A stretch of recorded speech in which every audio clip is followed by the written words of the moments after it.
वृषभ राशि वाले बंधु, आप सभी का बहुत बहुत स्वागत है, हृदय से अभिनंदन है, आभार है शिवप्रिया भिंड यूट्यूब चैनल में। वृषभ राशि वालों, आज इस कार्यक्रम को बहुत ही ध्यान से देखिए, क्योंकि आज के इस कार्यक्रम में जो भी बात हम आपको बताने जा रहे हैं, उन बातों को जानने के बाद आपके होश उड़ जाएंगे। बहुत सारी ऐसी चीजें आपको पता चलेंगी जो आपकी जिंदगी को नर्क बना रही हैं। जी हाँ बंधुओं, हम आपको बताने जा रहे हैं एक ऐसी शक्ति के बारे में, ऐसी अनजानी शक्ति जो रात्रि के समय आपके घर आती है, विचरण करती है और आपसे कुछ न कुछ यह मांग करती है।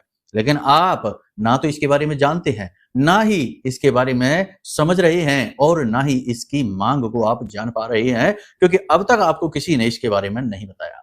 जी नहीं बंधुओं, हम आपकी कुल देवी या पितृ देवता के विषय में नहीं बता रहे हैं और ना ही राहु केतु की बात कर रहे हैं। हम बात कर रहे हैं एक ऐसी अनजान शक्ति जो बहुत ही भीषण है, विकराल है, परंतु यह आपके जीवन में कहीं ना कहीं से किसी न किसी प्रकार से आकर्षित होकर सम्मिलित हो चुकी है। अब जरूरत है, आवश्यकता है इस शक्ति को जानने की। क्या इसे किसी ने आपकी ओर भेजा है जानबूझकर? क्या आप अनजाने में किसी गलती की वजह से इस शक्ति को अपनी ओर आकर्षित कर लाए हैं अपने जीवन में, या फिर यूं ही किसी हादसे, किसी वजह से, किसी बात से यह अनजान शक्ति आपके जीवन में आ गई है? बहुत सारे प्रश्न, बहुत सारी बातें आपके मन में उठ रही होंगी। सारे प्रश्नों के जवाब आपको देंगे, शास्त्रीय पद्धति से देंगे। कोई भी बात मनगढ़ंत, काल्पनिक नहीं होगी। हर बात का शास्त्रीय विधान होगा, वैदिक विधान होगा और हर बात आपके जीवन से सीधे तौर पर जुड़ी हुई महसूस होगी आपको। जय माई की। बंधु गुरुदेव ने अपने साधना बल से महाशक्तिशाली, पूर्ण रूप से जागृत रक्षा कवच का निर्माण किया है। यह रक्षा कवच आपकी कुंडली के सारे दोषों का नाश करता है, हर प्रकार के तंत्र मंत्र व पितृ दोष को समाप्त करता है, साथ ही शत्रुओं से भी मुक्ति दिलाता है और जातक को माँ बगलामुखी की छत्रछाया में बिल्कुल वैसे ही बचा कर रखता है, जैसे एक माँ अपने छोटे से बालक को अपने आंचल में छिपा कर रखती है। याद रखना बंधुओं, ये कवच कोई चीज नहीं है, ये तो माँ बगलामुखी की पवित्र ऊर्जा है जो गुरुदेव ने अपने साधना बल से आपको प्रदान की है। जो भी इस कवच को धारण करेगा उसका कोई बाल भी बाका नहीं कर पाएगा, वो हर सुख को प्राप्त करेगा। मित्रों, इतना दिव्य कार्य केवल गुरुदेव के समान पवित्र हृदय वाला साधक ही कर सकता है, इसलिए गुरुदेव का ये कार्य बेहद सराहनीय है। अब आपका कार्य है कि वीडियो में दिए गए नंबरों पर फोन करिए और अभी अपना रक्षा कवच अपने घर मंगवा लीजिए और माँ बगलामुखी की शरण में आ जाइए। ये एक सुनहरा अवसर है जो जीवन में केवल एक बार प्राप्त होता है, इसलिए इसे गंवाना नहीं है। जल्दी से फोन करिए क्योंकि कवच बेहद सीमित संख्या में ही है। धन्यवाद। जय माई की। जो बातें, जो संकेत, जो घटनाक्रम हम आपको बताएंगे, वो सारे के सारे आपके जीवन से इस प्रकार से जुड़े हुए हैं जैसे कि आप रोज ही उन्हें जी रहे हैं, रोज के आपके अनुभव हैं। आप समझ नहीं पा रहे हैं क्योंकि इस प्रकार से आपको कोई ना तो समझाने वाला, ना ही बताने वाला अब तक मिला है। लेकिन आज हमने सोचा कि आपको इस विषय पर जागरूक कर दें, क्योंकि आप हर प्रकार से जतन कर रहे हैं, प्रयास कर रहे हैं अपने जीवन में सुख शांति लाने का। दूसरों के लिए आपने बहुत कुछ कर दिया, दूसरों के जीवन में काफी सुख शांति आपकी वजह से आई है। आपकी सलाह, आपकी मेहनत, आपके योगदान से बहुतों के जीवन को खुशियां प्राप्त हुई, शांति मिली। लेकिन आपका जीवन जो कहते हो व्याकुल, परेशानियों से और समस्याओं से जूझते हुए गुजरता जा रहा है। अब समय है कि आप भी अपने जीवन में वो सब कुछ हासिल करें जिस पर आपका पूरा हक है, लेकिन कहीं ना कहीं किसी न किसी प्रकार की बाधा है, उसे जाने समझें और उसे दूर करें तो आपको सब कुछ प्राप्त हो जाएगा। बंधुओं, सबसे बड़ी बात आपको बता दें कि ये कार्यक्रम बहुत महत्वपूर्ण है।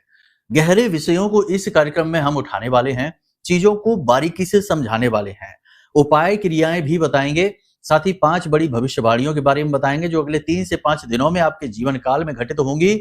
इनके विषय में भी आपको बताएंगे। इसी के साथ साथ कुछ ऐसे सटीक, महाशक्तिशाली उपाय आपको बताएंगे जो आपके जीवन में चल रही विपरीत परिस्थितियों को अचानक से, तुरंत ही अनुकूल परिस्थितियों में बदलने का दम रखते हैं। शास्त्रीय पद्धति पर आधारित उपाय हैं, कोई तांत्रिक या काली शक्ति से जुड़े उपाय नहीं है। इन उपायों को करने से ना केवल जीवन में जो बाधाएं हैं वो हटेंगी, बल्कि दिव्य शक्ति, दिव्य कृपा आपके जीवन में आएगी। बहुत ही महत्वपूर्ण कार्यक्रम है। हमने बड़ा रुच कर इस कार्यक्रम को आपके लिए बुना है। बस आपसे यही एक निवेदन है कि इस कार्यक्रम को अंत तक जरूर देखना। एक गुरु की चाह होती है कि उसे एक अच्छा शिष्य मिले, और हमारी चाह यही है कि हमें एक अच्छा व्यक्ति मिले जो कार्यक्रम को पूरा देखा करे, फिर उस बात को समझकर अपने जीवन में उतारा करे और धीरे धीरे एक एक करके जो नकारात्मकता की परतें हैं उन्हें छांट छांट कर जीवन में सुख शांति लेकर आए, ईश्वर की कृपा के साथ महामाई का आशीर्वाद लेकर आए। तो चलिए, उम्मीद करते हैं बंधुओं कि आप सारी बातें समझ रहे हैं। कार्यक्रम के महत्वपूर्ण विषयों को स्टेप बाय स्टेप हम आगे बढ़ाएंगे। हर कदम पर कार्यक्रम महत्वपूर्ण है, तो बिल्कुल भी मिस ना करें। अब यदि भाव आपको समझ में आ गया हो तो कार्यक्रम को प्रारंभ करते हैं। महामाई को आभार व्यक्त करते हुए कमेंट बॉक्स में पूरे भक्ति भाव के साथ जल्दी से लिख डालिए, जय मां भद्रकाली कृपा करो। साथ ही लिख देना कि मैं भी माई के परिवार का हिस्सा हूं।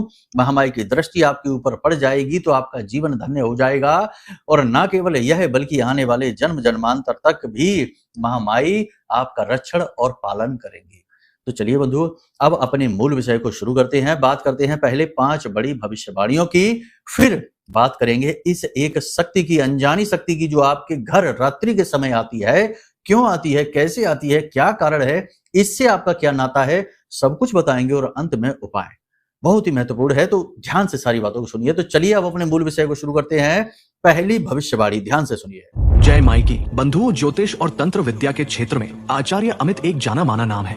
पूज्य गुरुदेव के साधनाओं और ज्योतिष विद्या के अनुभव बेहद दिव्य है। जी हाँ, पूज्य गुरुदेव ने जिसकी भी कुंडली का विश्लेषण किया और कुंडली के अनुसार उसे सटीक उपाय व महामाई माँ बगलामुखी की विशेष कृपा दी, उसके जीवन में सकारात्मक बदलाव तो आ ही है। फिर चाहे समस्या कितनी ही कठिन क्यों ना हो, समाधान तो अवश्य हुआ है। अब ऐसे में यदि आप भी अपने जीवन की किसी बड़ी समस्या से जूझ रहे हैं, जैसे कि कर्जा बढ़ता ही जा रहा है, काम धंधा और व्यापार सब रुक चुका है, रिश्ते नातों में तनाव हद से ज्यादा बढ़ गया है, पूरा जीवन ही नकारात्मकताओं से भर गया है, तो ऐसे में यही सही समय है जब आप श्रेष्ठ गुरु से मार्गदर्शन प्राप्त करें और जीवन के अंधकार को समाप्त कर दिव्य प्रकाश की ओर कदम बढ़ाएं। वीडियो में दिए गए नंबरों पर तुरंत संपर्क करिए और अपनी कुंडली का विश्लेषण व समाधान पूज्य गुरुदेव के द्वारा करवा लीजिए। देर ना करें, आपके देवी देवताओं के आशीर्वाद से ये मौका खुद चलकर आपके पास आया है, इसे गंवाना नहीं है।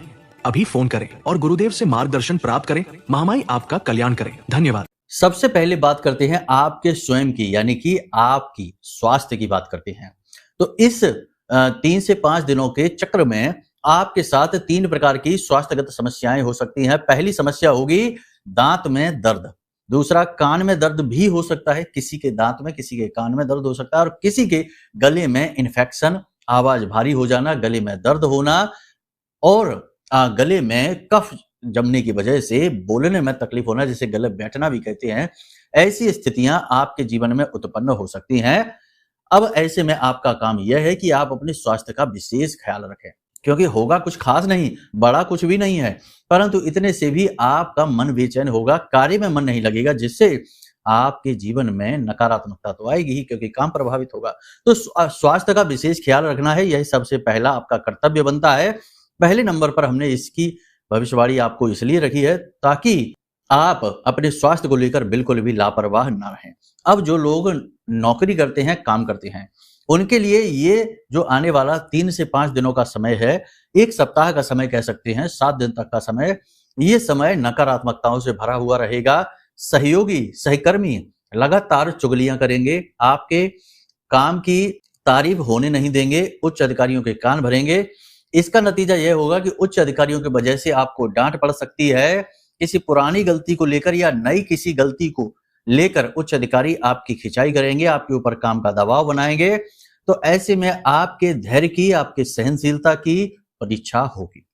सरकारी नौकरी कर रहे हैं या प्राइवेट नौकरी कर रहे हैं, दोनों ही जगह स्थिति ऐसी ही रहेगी। जो काम आपने नहीं किया है उसका लांछन आपके ऊपर लगेगा, आपकी गलती निकाली जाएगी और जानबूझकर आपको परेशान किया जाएगा। तो अपने कार्यस्थल पर आपका यह कर्तव्य है कि सबसे पहली चीज कि अपने काम को पूरी ईमानदारी के साथ करते रहें, बिल्कुल भी काम में लापरवाही ना दें। हाँ, स्वास्थ्य में थोड़ी सी उतार चढ़ाव की स्थिति रहेगी, स्थूलता बढ़ेगी, आलस आएगा और मन में भी किसी न किसी बात को लेकर उलझन बनी रहेगी, तो इससे काम प्रभावित होगा। लेकिन फिर भी हम यही आपको सलाह देंगे कि काम प्रभावित ना हो तो ज्यादा बेहतर है, क्योंकि वही आपकी सबसे मजबूत कड़ी है, उसी से आपको सम्मान प्राप्त होता है। तो अपने काम को पूरी ईमानदारी से करें। दूसरा, किसी पर भी विश्वास ना करें, सहयोगी, सहकर्मी, किसी पर भी भरोसा ना करें। कोई भी अपनी जरूरी बात, गुप्त बात, योजना या इसकी उसकी बात किसी को बताने की आवश्यकता नहीं है। और तीसरा, उच्च अधिकारियों के स्वभाव को, उनके मन को, मूड को समझें और उसी के अनुसार उनसे बर्ताव करें। अपनी मनमानी करने की कोशिश ना करें, वरना बात और बिगड़ जाएगी। बात करते हैं महिलाओं की, तो इस 3 से 5 दिनों में या 7 दिनों में महिलाओं को शॉपिंग करने का अवसर प्राप्त होगा। अपने लिए और अपने घर परिवार के लिए कुछ ज़रूरी सामान, कुछ ज़रूरी वस्तुएँ, वस्त्र आदि सौंदर्य से जुड़ी हुई चीज़ों को शॉप करने का यानी खरीदने का इन्हें अवसर प्राप्त होगा। कोई विशेष अवसर इनके जीवन में, इनके घर में आ रहा है, जैसे किसी का बर्थडे है, किसी की एनिवर्सरी है, ऐसा कुछ मांगलिक कार्यक्रम होने वाला है जिसकी वजह से ये समय आएगा। लेकिन इस सब के बावजूद भी इनको थोड़ी बहुत कठिनाइयों का, जैसे स्वास्थ्य को लेकर परेशानियों का सामना करना पड़ेगा। शरीर में गर्मी बढ़ी रहेगी यानी बुखार की हरारत रह सकती है। शरीर में दर्द रहने की समस्या भी रह सकती है और सबसे बड़ी बात कि इनका मन उत्साह से तो भरा रहेगा लेकिन शरीर इनका साथ नहीं देगा, जिसकी वजह से बीच-बीच में इनका मन खराब भी होता रहेगा। तो ये महत्वपूर्ण है। तो महिलाओं को यहाँ पर चाहिए कि खर्च तो खूब करें, खूब खर्चा करें, लेकिन अपने बजट का भी ख्याल रखें, पहली चीज़। दूसरी चीज़, अपनी सेहत का ख्याल रखें, खान-पान का समय पर ध्यान दें, पानी खूब अधिक पिएँ और तीसरा यह है कि किसी भी चीज़ का ज़रूरत से ज़्यादा तनाव ना लें, ज़रूरत से ज़्यादा ना सोचें। इससे उससे बातें खूब करें लेकिन व्यक्तिगत जीवन की बातें कम करें और अकेले में बैठें तो चीज़ों के बारे में कम सोचें, ठीक है? अब बात करते हैं आपके सहयोगी, आपके मित्र।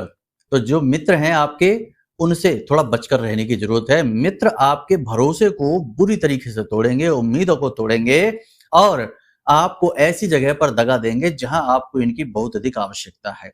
कहने का मतलब ये है कि ये आपको हिम्मत, साहस तो खूब बनाएँगे, लेकिन जब सचमुच में आपको इनकी आवश्यकता पड़ेगी, उस समय पर ये आपके काम नहीं आएँगे, बहाने बनाकर दूर हो जाएँगे। ये आपके साथ पहली बार नहीं हुआ है, पहले भी ऐसा हुआ है। लेकिन इमोशन में आकर, भावनाओं में आकर आप विश्वास कर लेते हैं, बातों में आ जाते हैं और संगी साथी की मदद करने से पीछे नहीं हटते हैं। आपकी मदद से आपके बहुत सारे मित्रों का बहुत भला हुआ है, लेकिन आपकी बारी आते-आते रिश्ता गड़बड़ा जाता है, क्योंकि मतलब के यार मतलब निकलते ही छोड़कर चले जाते हैं। तो ये स्थिति आपके साथ फिर बनने वाली है, तो संभल कर रहना है। अब सबसे महत्वपूर्ण बात, पैसा। देखो, आपके जीवन में अगले 3 से 5 दिन, 7 दिन में पैसा तो आएगा। आपका रुका हुआ पैसा आ सकता है, आपने जहाँ से उम्मीदें लगाई हैं, वहाँ से पैसा आ सकता है, लोन वगैरह मिल सकता है, कुछ इन्वेस्ट किया है तो उसमें प्रॉफिट भी निकलेगा। लालच नहीं करना है लेकिन, ठीक है? तो पैसा तो आपके जीवन में आएगा, लेकिन इस पैसे को सँभाल कर रख पाना आपके लिए एक चुनौती बन जाएगा। पैसा आपके हाथों से इस प्रकार से फिसलेगा जैसे कि मुट्ठी में से रेत फिसल जाता है। तो ये आपके लिए एक चुनौतीपूर्ण काम बन जाएगा, तो थोड़ा यहाँ पर आपको काम करने की आवश्यकता है। जैसे ही पैसा हाथ में आता है, कहीं से भी आए, प्रॉफिट ही क्यों ना आए काम का, क्योंकि काम का व्यवसायी जो हैं, उनको काम में भी लाभ मिल सकता है। सेल्स अच्छी हो सकती हैं, अच्छे प्रोजेक्ट मिल सकते हैं, नई डील्स मिल सकती हैं, तो पैसा तो आएगा, लेकिन जैसे ही पैसा आया, वैसे ही आप भावनाओं में बहकर खर्च करना शुरू कर देते हैं। और खर्च भी हम आपको बताएँ, ऐसे नहीं है आपके कि आपने दिखावेबाजी में या किसी को इम्प्रेस करने में, नहीं। कभी-कभी आप भावनाओं में बहकर बड़े सात्विक खर्चे करते हैं। देखो, हर चीज़ के 3 गुण होते हैं। ये पूरी प्रकृति त्रिगुणात्मक है। तो जैसे कि अभिमान की बात करें तो सात्विक अभिमान, राजसिक अभिमान और तामसिक अभिमान होता है। वैसे ही खर्चे की बात करें तो सात्विक, राजसिक और तामसिक तीनों प्रकार के खर्च होते हैं। अब सात्विक खर्चों की यदि बात की जाए तो जैसे पूजा-पाठ अनुष्ठान में खर्चा किया, भंडारा कहीं करवा दिया, तो ये सात्विक खर्चा हो गया। राजसिक खर्चे की बात करें तो अपने उपभोग में, अपने ऐशो-आराम में महँगे-महँगे वस्त्र, गाड़ियाँ, जूते वगैरह या फर्नीचर खरीद लिया, ये राजसिक खर्चे में। और तामसिक खर्चा यानी कि उल्टे-सीधे कुकर्मों में खर्चा कर दिया, वेश्यावृत्ति, शराब, मांसाहार, पार्टीबाजी में खर्चा कर दिया, तो ये तामसिक खर्चे में आ जाता है। तो आप तामसिक खर्चा ना करें, लेकिन राजसिक खर्चा कुछ हद तक करते हैं और दूसरा सात्विक खर्चे में भी आपका धन जाता है। देखो, एक बहुत अच्छी कहानी आपको सुना देते हैं कि एक संत थे, उनके पास एक व्यक्ति आया, बोला, गुरुजी हम बहुत परेशान हैं, बहुत व्यथित हैं, कभी जीवन में सफलता ही नहीं मिली है, बहुत स्ट्रगल किया है। लेकिन गुरुजी के पास आया है तो अब गुरुजी यानी संत जो हैं वो तो कुछ ना कुछ उसे देंगे ही दवाई, संतों का काम ही यही है। तो संत ने उसे एक गुप्त विद्या दे दी, एक मंत्र दे दिया और बोला कि इस मंत्र का 7 दिन का अनुष्ठान कर लो। 7 दिन के अनुष्ठान की विधि भी समझा दी, तो उसने वो कर भी लिया। जैसे ही उसने वो किया, वैसे ही अचानक से उसे बहुत अच्छा धन लाभ हुआ। कहीं से भी हुआ हो, कैसे भी हुआ हो, लेकिन उसके जीवन में धन आ गया। जैसे ही धन आया तो उसने सबसे पहले, क्योंकि उसे पूजा पाठ से धन आया था, तो उसने सोचा कि शुभ कार्य से धन आया है तो अब इसे शुभ कार्य में ही खर्च करते हैं। तो उसने बहुत अच्छा भंडारा कराया, भगवान की पूजा पाठ कराई, भंडारा कराया, खूब भोजन लोगों को खिलाया, कन्याओं को भोजन कराया, सबको कराया। अब उसकी वाहवाही खूब हो गई और उसे भी बहुत अच्छा लगने लगा। कुछ समय के बाद हुआ ऐसा कि उसके व्यवसाय में जोरदार घाटा हुआ और उसका पूरा पैसा चला गया। अब वो फिर से परेशान हो गया, तो फिर से उसी संत के पास, उन्हीं संत महात्मा के पास आया और आकर बोलता है कि गुरुजी हमें बहुत फायदा हुआ, हमने ये किया वो किया, लेकिन अब हमें फिर से नुकसान हो गया, हम फिर से घाटा हो गया, तो अब हम क्या करें बताओ। तो गुरुजी ने कहा कि बेटा तुमने जिन जिन लोगों को उस भंडारे में बुलाया था, भोजन कराया था, अब उन्हीं लोगों को बुलाओ और उनसे मदद मांगो। तो उसे बात समझ में नहीं आई, उसने कहा ये क्या कह रहे हैं गुरुजी आप। तो गुरुजी ने कहा कि देखो तुमने धन तुम्हारे पास आया, उस धन का तुमने व्यय किस प्रकार, देखो बेशक आपने अच्छे काम में गया, भंडारा कराया, पूजा पाठ कराई, अनुष्ठान कराया, लेकिन अपनी हैसियत से ज्यादा कर लिया। जैसे ही धन आया तो उसकी व्यवस्थाएं बनानी थी, उसे सही जगह लगाना था, उससे धन और बढ़ाना था। जब बहुत सारा आ जाता तो उसमें से कार्य शुरू करना था, यानी पहले अपनी जड़ों को मजबूत करना था, नींव मजबूत करनी थी। पहले ही दिखावेबाजी में आ गए, बेशक पूजा पाठ अनुष्ठान किया, सब कुछ किया, लेकिन सात्विक खर्चा किया, लेकिन खर्चा तो किया, लक्ष्मी तो गई, पैसा तो गया, जेब तो खाली हुई। अब उन्हीं लोगों से मांगो जिनको खिलाया था। असल में ये गुरु की सीख थी, हल्का सा क्रोध था क्योंकि तुमने चीजों को अच्छी तरीके से समझा नहीं। वही हम आपसे कह रहे हैं कि आप भी ऐसे ही खर्चा कर सकते हैं पैसे को अगले 3 से 5 या 7 दिनों में। सात्विक खर्चा, इस पर भी नियंत्रण लगाने की, लगाम लगाने की आवश्यकता है। यहां पर हाथ नहीं खोल देने हैं। जितना आपकी जेब अनुमति देती है उतना करें, उससे ज्यादा ना करें। कहानी भले ही काल्पनिक क्यों ना हो, परंतु ये जो सीख देती है यह पूर्ण रूप से वास्तविक है और आज के समय से जुड़ी हुई है। बहुत सारे लोग ऐसा सोचते हैं कि वो भंडारे कराएंगे, बड़ी बड़ी पूजाओं में भाग लेंगे, बहुत सारा धन खर्च करेंगे, दान करेंगे, तो वे बहुत सुखी हो जाएंगे। इससे आपका प्रारब्ध तो अच्छा हो जाता है, पुण्य का घड़ा तो भर जाता है, लेकिन आपकी जेब भी तो खाली हो जाती है। फिर आपको अपने काम चलाने के लिए लोगों से कर्जा लेना पड़ता है, लोगों के एहसान लेने पड़ते हैं, और कभी आप चुका नहीं पाते तो मानहानि होती है। फिर इसमें आप सोचते हैं कि हम तो इतने अच्छे कार्य करते हैं, फिर ना जाने क्यों हमारे ऊपर मुसीबत आ जाती है। तो आप एक संतुलन में तो चलिए, प्रकृति संतुलन से चल रही है, आप खुद इस बात को समझ सकते हैं। गंभीरता से समझिए, हर चीज की अति खराब होती है। अतिशयोक्ति सर्वथा वर्जते, तो अतिशयोक्ति न करिए, सीमा में रह के कार्य करिए, ठीक है, चाहे कोई भी हो। अब सबसे बड़ी बात कि अगले 3 से 5 दिनों में माता का स्वास्थ्य अचानक से बिगड़ सकता है। स्थिति इतनी खराब हो सकती है कि हॉस्पिटल तक ले जाना पड़ सकता है। तो थोड़ा सा इसके लिए अलर्ट रहिए। माता की तबीयत, अपनी माँ की तबीयत पर थोड़ा सा ध्यान रखिए। खाना पीना उनका कम हो चुका है, अब थोड़ा सा उनकी सेहत पर ध्यान देने की आवश्यकता है। कुछ उनका इलाज वगैरह अच्छी तरीके से कराइए, पहले से ही थोड़ा सावधान होकर चलिए। डॉक्टर की सलाह लेते हुए चलेंगे तो बात बिगड़ेगी नहीं। अब इसे काम का दबाव कहें या फिर अपने काम करने का जुनून कहें या कुछ कर गुजरने की क्षमता कहें, कुछ भी कहें, लेकिन किसी भी वजह से हो, तनाव आपके ऊपर बढ़ेगा, काम का दबाव बढ़ेगा। इसकी वजह से आपकी वाणी में थोड़ा तीखापन बढ़ जाएगा, जिसकी वजह से आपके रिश्तों में, आपके अपनों से थोड़ी सी दरार पड़ जाएगी। अगर आप किसी नए व्यक्ति के संपर्क में आते हैं तो थोड़ा सा अलर्ट रहें, सावधान रहें, क्योंकि किसी नए व्यक्ति के संपर्क में आने से जो आप फैसले लेंगे उससे प्रभावित होकर, उसकी बातों से प्रभावित होकर, वे फैसले इतने खराब निकलेंगे, इतने बुरे फैसले होंगे जो आपको ऐसी चोट पहुंचाएंगे जो लंबे समय तक भविष्य में आपको पीड़ादायक रहेंगे। तो इन बातों का ध्यान रखिए। अपने घर में छोटी छोटी बातों पर भड़कना नहीं है, बच्चों का ख्याल रखना है, चिंताएं किसी को लेकर करनी नहीं है। लोगों के साथ चर्चा करें, अपने मन का बोझ हल्का अवश्य करें, लेकिन केवल उन्हीं लोगों के सामने जिन पर आप पूर्ण रूप से विश्वास करते हैं, हर एक के सामने नहीं। ठीक है, ये सारी बातें हमने आपको बता दी हैं, थोड़ा सा इन बातों को गहराई से समझिए। एक चीज याद रखना कि आपके आसपास 2 तरीके के लोग हैं। एक तो वो जो आप पर अपनी जान छिड़कते हैं, यानी आपसे बहुत ज्यादा प्रेम करते हैं, और एक वो जो बहुत ही नकली हैं, दिखावटी हैं, ऐसा ढोंग करते हैं कि वे आपसे बहुत प्रेम करते हैं, लेकिन वो आपसे प्रेम नहीं करते, अंदर ही अंदर आपसे जलते हैं। लेकिन विडंबना ये है कि जो आपके सच्चे प्रेमी हैं, आप उनकी कद्र नहीं कर पाते हैं, और जो ढोंगी हैं, दिखावटी हैं, उनसे आप प्रभावित हो जाते हैं, क्योंकि आप भाव को समझ नहीं पाते, आप बातों में आ जाते हैं, मीठी मीठी प्रेम भरी बातों में आप आ जाते हैं। तो अब समय है जब आप अपनी चेतना को जागृत करिए, लोगों के भाव को समझने की कोशिश करिए, वरना गहरी चोट खा जाएंगे। यहां तक सारी बातें आपने समझ ली। अब बात करते हैं उस शक्ति के बारे में। तो बंधुओं, बहुत सारे लोग ऐसे हैं जिनकी हम कुंडलियां करते हैं, आपकी ही राशि के, तो हमसे कहते हैं कि गुरुजी हम रात में सो नहीं पाते, सोते हैं नींद आ जाती है तो बहुत डरावने से गंदे गंदे नीच बुरे बुरे सपने आ जाते हैं, चौंक कर डर कर खुल जाती है आंख, और उसके बाद फिर सोना मुश्किल हो जाता है। कुछ कहते हैं कि सोने में ही बड़ी समस्या होती है, नींद आती ही नहीं है, कभी कुछ मन में विचारों की झड़ी सी लगी रहती है। तो अब ऐसा क्यों होता है, ध्यान से समझिए। साथ ही उस शक्ति के बारे में भी बताएंगे, इसे आप समझते जाना। हमारे शास्त्रों में जो रात्रि का समय है इसे 4 भागों में बांटा गया है, जिन्हें क्रमशः रुद्र काल, राक्षस काल, गंधर्व काल और मनोहर काल के नाम से जाना जाता है। इनकी अपनी अपनी समय सीमाएं होती हैं। जैसे कि रुद्र काल की बात यदि करें तो 6 बजे से लगभग 9 बजे के आसपास ये समय रहता है। अब बात करें राक्षस काल की तो यह 9 बजे से लेकर 1 बजे के आसपास रहता है, और बात करें गंधर्व काल की तो यह 1 बजे से 3 बजे तक रहता है, और मनोहर काल की बात करें तो यह 3 बजे से लेकर 6 बजे के आसपास रहता है। मनोहर काल को ब्रह्म मुहूर्त भी कहा जाता है, क्योंकि इसी समय और काल में ब्रह्म मुहूर्त का समय भी प्रारंभ हो जाता है। लगभग 3:15 बजे के आसपास से यह ब्रह्म मुहूर्त का समय भी शुरू हो जाता है, जो लगभग आधे घंटे तक या 20 मिनट के आसपास रहता है। अलग अलग समय और काल पर अलग अलग दिन के हिसाब से ये होता है। तो यहाँ पर आपने समय की गणना समझ ली रात्रि के समय में। अब आप ध्यान से समझिए, यदि आप अब रुद्र काल का जो समय होता है उस समय पर तो कोई सोता ही नहीं है।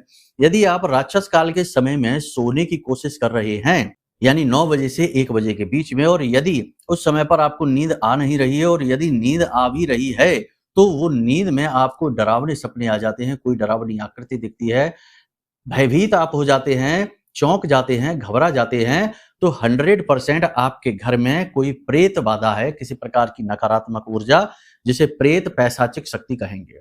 अब इन्हें हम पितृ नहीं करेंगे, वैसे यह समय पितरों का समय माना जाता है, लेकिन हम पितृ उन्हें इसलिए नहीं कहेंगे क्योंकि पितृ केवल वो होते हैं जो पितृलोक में रहते हैं।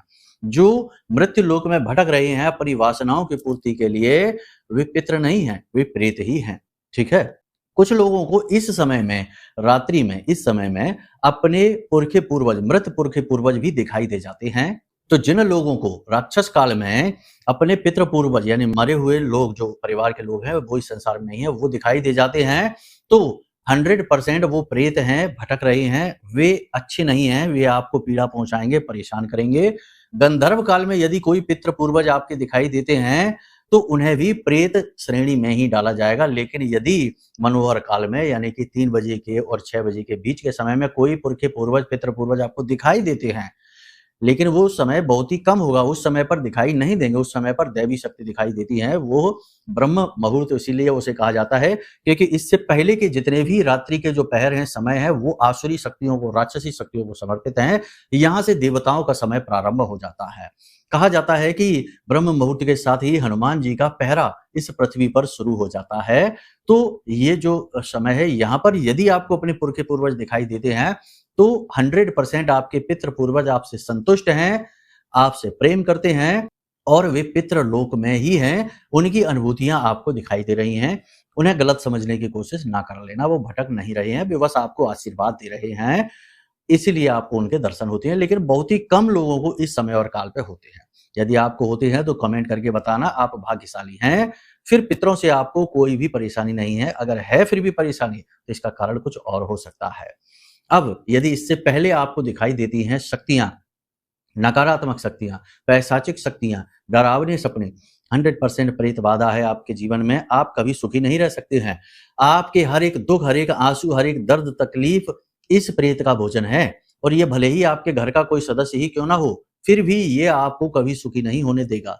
क्योंकि मरने के बाद जिंदगी के जितने रिश्ते होते हैं वो जीते जी होते हैं, मरने के बाद कोई किसी का रिश्तेदार नहीं होता है। ये एक अलग दुनिया है। यहाँ पर केवल वासनाएं हैं, जरूरतें हैं, अभिलाषाएं हैं, या फिर मुक्ति है।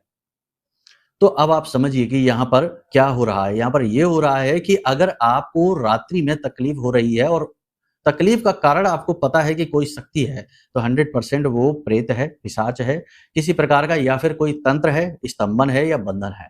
अब आप इसके बारे में पता कैसे लगाएंगे? तो बहुत ही सरल है, वैसे बहुत तरीके हैं, लेकिन एक सरल तरीका बताते हैं। रोज रात को सोते समय आपको क्या करना है? अपने बिस्तर के पास यानी अपने सिरहाने 1 लोटा जल रखना है, और 1 लौंग का जोड़ा अपने तकिए के नीचे रखना है। ये तांत्रिक प्रयोग नहीं है, डरने की जरूरत नहीं है।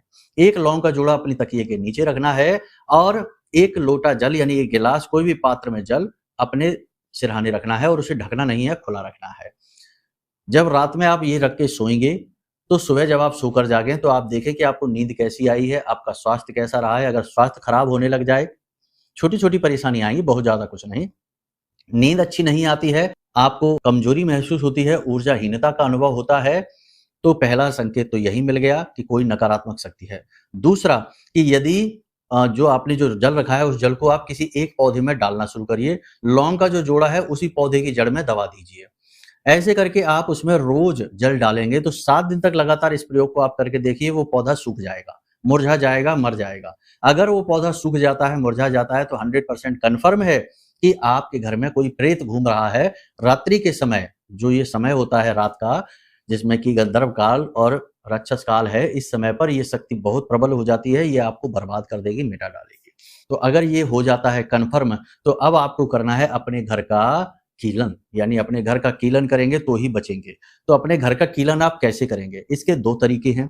पहला तरीका ये कि आप एक रक्षा कवच जो हमने बनाया है, इस रक्षा कवच को आप ऑर्डर कर लीजिए। इस रक्षा कवच को इसी उद्देश्य हेतु बनाया गया है कि किसी के जीवन में कोई नकारात्मकता है, पैशाचिक शक्ति है, तो उसे दूर हटाया जाए। यह रक्षा कवच ब्रह्मास्त्र विद्या माँ बगलामुखी को समर्पित है। हमारी आराध्य देवी हैं, उन्हीं के मंत्र से, उन्हीं का जो स्तंभन मंत्र है उसी मंत्र से इसे जागृत किया गया है और यह रक्षा कवच आपके जीवन में वो लेकर आएगा जिसकी अब तक आपको जरूरत थी, यानी कि हर एक दुख तकलीफ से, परेशानी से मुक्ति। ठीक है, तो इसे मंगा लीजिए। इसमें चीजें ऐसी शामिल हैं जो आपका स्वयं का कीलन करेंगी, आपके परिवार का कीलन करेंगी और आपके पूरे घर का कीलन कर देंगे। तो पहली चीज तो ये है, इसे मंगाकर आप पूरी तरह से सुरक्षित हो जाइए। ये साधनाओं के बल से तैयार किया गया है। दूसरा, आप स्वयं भी फिर साधना शुरू करिए। आपको 11 दिन का अनुष्ठान करना है। प्रतिदिन रात्रि के समय इस मंत्र का 36 अक्षरी स्तंभन मंत्र है, वीडियो में दिख रहा है, इस मंत्र का उच्चारण करना है। प्रतिदिन कम से कम 9 माला का जाप आपको करना है। हल्दी की माला का प्रयोग करना है। माँ बगलामुखी की, जो हमारी आराध्य देवी है, उनकी फोटो रखनी है अलमारी में और पंचोपचार से उनकी पूजा करनी है। मंत्र के साथ समस्या ये है कि इसे उत्कीलन करना पड़ता है, जागरण करना पड़ता है और इसके साथ में नियम से बद्धता बहुत ज्यादा होती है, क्योंकि ये साधना है शक्ति की, यहाँ कठोर नियम लगते हैं। तो इसका आपको बहुत सारे नियम हैं। अगर आप ये कर सकते हैं तो इसका पूरा ज्ञान आपको हम दे सकते हैं। वीडियो में नंबर दिए गए, इन नंबरों पर फोन करिए। साधना की पूरी विधि का वीडियो हम आपको भेज देंगे आपके व्हाट्सएप नंबर पर। आप आराम से उसे समझ सकते हैं और 11 दिन का अनुष्ठान करिए। पूरे घर में सरसों जो पीली रखेंगे आप माला जाप के समय, उसे पूरे घर में आप छिड़किए। और सबसे महत्वपूर्ण बात कि पीतल की कीलें ले आना, पीतल की कील, ठीक है, अपने घर के लिए 5 कीलें लेकर आना। और अंतिम दिन ये 5 किलो में 4 कीलें अपने घर के चारों कोनों में ठोक देना। जमीन पर ही ठोक सकते हैं, दीवार पर भी ठोक सकते हैं। और 5वीं कील अपने घर के ठीक बीचों बीच यानी ब्रह्म स्थान में जमीन पर ठोक देना। बस ये काम करना है, इससे आपके घर का कीलन हो जाएगा। आपके आसपास एक बाल का कवच निर्मित होगा जिसमें ब्रह्मास्त्र विद्या माँ बगलामुखी हर वक्त आपकी रक्षा करेंगे। तो ये 2 तरीके हैं जिनसे आप इन शक्तियों से हमेशा के लिए, हमेशा के लिए, आजीवन, जब तक आप जीवित रहेंगे, ये प्रेत शक्तियां, जो पैशाचिक शक्तियां हैं, ये आपको छू भी नहीं पाएंगी, छुटकारा प्राप्त कर सकते हैं। तो दोनों तरीके हमने आपको बता दिए हैं, आपको जो ठीक लगे वो आप कर सकते हैं। उम्मीद करते हैं आपने सारी बातें समझ ली हैं। अब इन बातों को अपने जीवन में उतारना, तभी तो लाभ प्राप्त होगा, वरना तो सब कुछ आया राम गया राम जैसा है। इधर से ज्ञान आया और उधर से चला गया, कोई फायदा ही नहीं हुआ। तो चलिए बंधुओं, यहीं से कार्यक्रम को विराम देते हैं। हमेशा हंसते रहिए, मुस्कुराते रहिए, सकारात्मक रहिए। महामाई पर अपनी आस्था और विश्वास बनाकर रखिए, क्योंकि आपका उद्धार तो वहीं से होना है। प्रेम से बोलिए जय माई की। हमारे प्रिय और परम पूज्य आचार्य जी ने अपनी साधनाओं के अनुभवों पर आधारित शक्तिशाली उपाय और क्रियाओं के माध्यम से हजारों लोगों के जीवन को पूरी तरह से बदला है। आचार्य जी के द्वारा बताया गया हर एक उपाय इतना सटीक और कारगर होता है कि जो भी इसे पूरे भाव के साथ कर लेता है, उसे साक्षात महामाई की कृपा और आशीर्वाद प्राप्त हो जाती है। इसलिए निसंकोच इन उपायों को पूरे भाव के साथ करिए, आपका कल्याण होगा। जय माई की।